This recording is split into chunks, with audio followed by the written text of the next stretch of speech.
Oke teman-teman, selamat sore, apa kabar Anda? Jadi sore ini masih kita bicara tentang financial quotient sampai beberapa video yang ke depan. Mungkinan sampai akhir Agustus 2025 kita batasi awal dulu. Tapi kalau ternyata masih ada yang menarik untuk dibahas tentang pecahan dari financial quotient, nanti kita akan perpanjang lagi sampai ya minggu kedua di bulan September 2025. Teman-teman semuanya,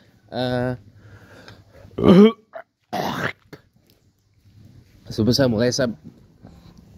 saya mulai pembahasan, saya mau sedikit beritahu dulu ya. Tadi pagi saya kirim email ke kedutaan besar Australia di Jakarta, lebih spesifik lagi ke Depludak-nya, Departemen Luar Negeri dan Perdagangannya Australia tadi, yang bagian rekrutmen untuk kedutaan besar Australia di Jakarta, dan sekaligus juga adalah merangkap misi diplomatik Australia untuk ASEAN ya, di Patra Kuningan. Jadi ternyata teman-teman begini, saya beritahu sebentar ya. Saya tadi baru nanya ya, ini kira-kira kapan pastinya gitu. Katanya adalah shortlisted candidates ya, kandidat yang di shortlist itu adalah mereka yang mereka diberitahu itu 4 minggu 4 weeks setelah lamarannya ditutup kan. Perlu teman-teman tahu, saya ini ngelamar sebagai asisten kedutaan besar, asisten eksekutif, executive assistant untuk duta besar Australia untuk ASEAN. Jadi asisten eksekutif dubes Aussie buat ASEAN. Nah,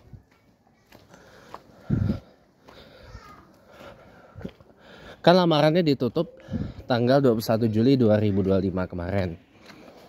Berarti kan 4 minggu setelah 21 Juli 2025. Ya berarti kan, kalau ini kan berarti false-nya tanggal 18. Sebentar. Berarti kan 4 minggu. Aduh, sebentar ya. Jadi teman-teman, tadi saya cut dulu ya, karena takutnya ada yang pakai jilbab, tapi mungkin lagi lepas jilbab, nanti tiba-tiba jadi fitnah, kan gak enak juga di saya.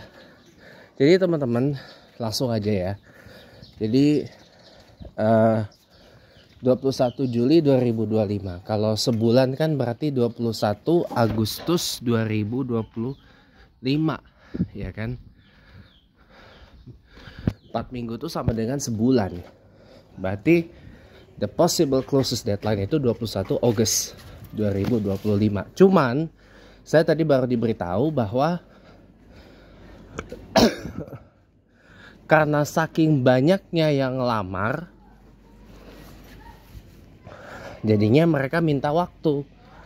Pihak di DFAT, pihak DFAT atau Department of Foreign Affairs and Trade-nya Australia minta waktu sampai 3 minggu lagi.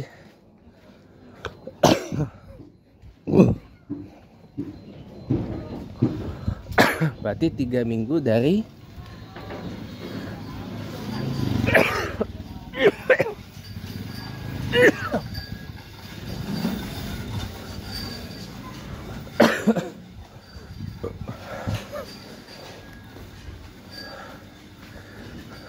3 minggu dari 21 Agustus kayaknya, atau 3 minggu dari 18 Agustus 2025 katanya kan. Jadi karena saking banyaknya yang ngelamar, saking banyak yang apply, dan mereka juga punya panel seleksi atau tim pansel. Kalau teman-teman dulu akrab dengan berita pencalonan ketua KPK, nah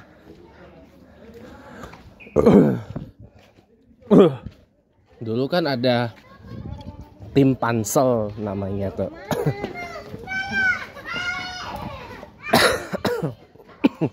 Panitia seleksi dari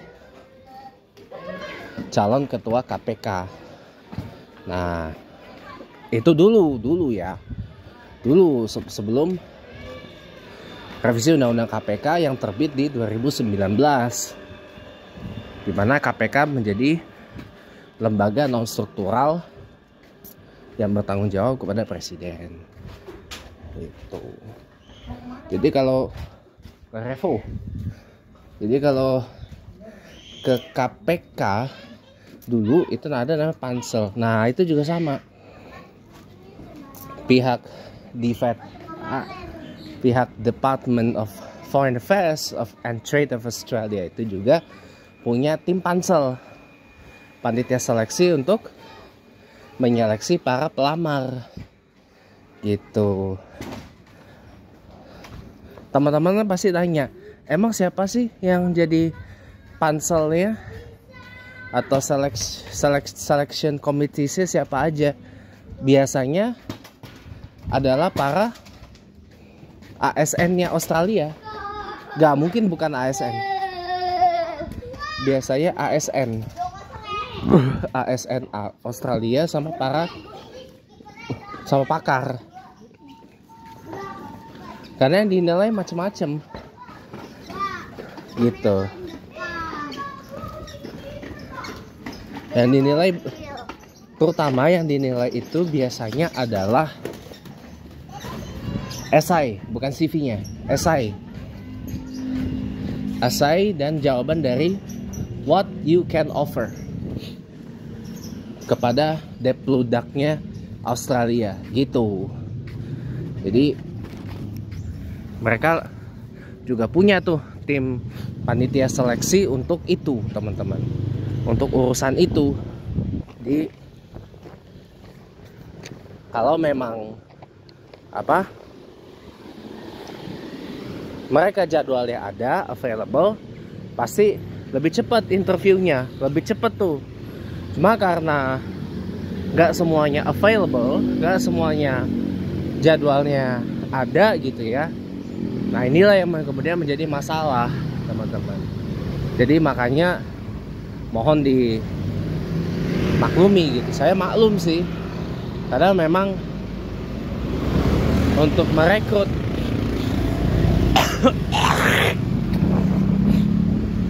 tenaga profesional dalam konteks locally engaged staff dari misi diplomatik Australia di berbagai belahan dunia, termasuk di Indonesia, ini memang rawan, ini memang perlu perhatian khusus gitu.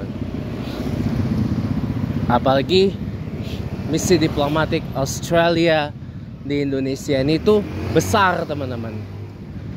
Bayangkan, di antara semua misi diplomatik Australia yang ada yang nggak jelas bilang why gitu. Orang lagi bikin YouTube diganggu, kurang ajar loh. Bayangin deh, misi diplomatik Australia di berbagai negara paling besar itu bukan di allies-nya Australia, Kanzuk atau US atau gimana, bukan. Tapi di Indonesia. Di Indonesia lah, di mana misi diplomatik Australia memiliki kedutaan besar yang paling besar ukuran bangunannya.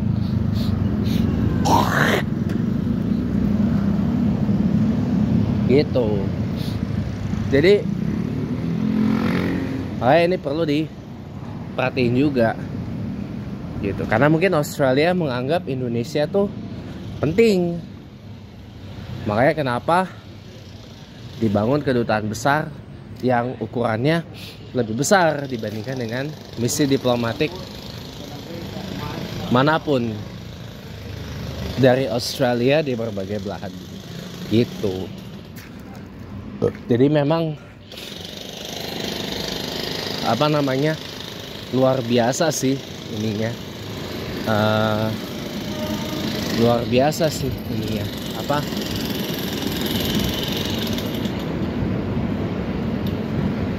prosedurnya gitu. Jadi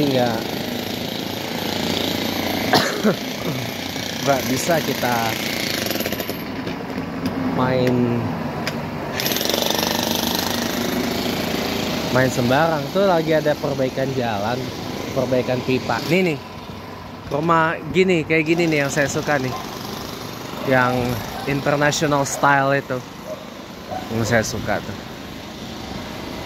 Gitu teman-teman, doain ya, mudah-mudahan prosesnya cepat, karena saya tahu yang lamar bukan cuma saya doang, banyak teman-teman yang tahu informasinya dari jalur LinkedIn, dari jalur Instagram, dari Facebook, dari macam-macam gitu. Gitu. Doain ya teman-teman, mudah-mudahan terima saya. Nah, jadi teman-teman, kita langsung ke pembahasan ya, soalnya waktunya tidak panjang. Nah, tadi udah tersita oleh personal news ya. Jadi teman-teman, pembahasan kita hari ini adalah kapan kita harus pergi ke financial clinic atau ke klinik keuangan atau ke financial doctor ya.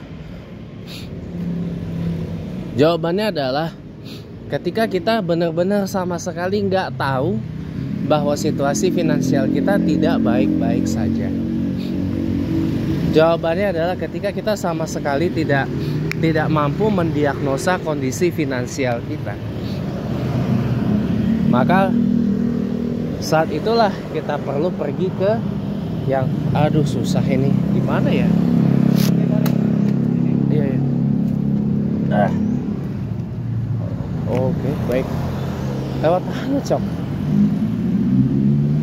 Saya ini ya, perbaikan pipa sih oleh dinas PU DKI. Jadi kalau kita nggak mampu mendiagnosa situasi finansial kita, maka satu-satunya jalan adalah kita pergi ke financial doctor atau ke financial clinic, ke dokter keuangan, ke dokter finansial, supaya kita tahu bagaimana kondisi keuangan kita nih benar-benar baik apa enggak gitu. Karena kalau enggak repot. Gitu. Oke, saya udah sampai di Revo teman-teman. Nggak bisa ngonten karena muter musik dan kena copyright, dan itulah yang menyebabkan kenapa saya ditangguhkan dulu monetisasinya. Terima kasih banyak teman-teman sudah nonton. Ketemu lagi nanti ya. Bye bye.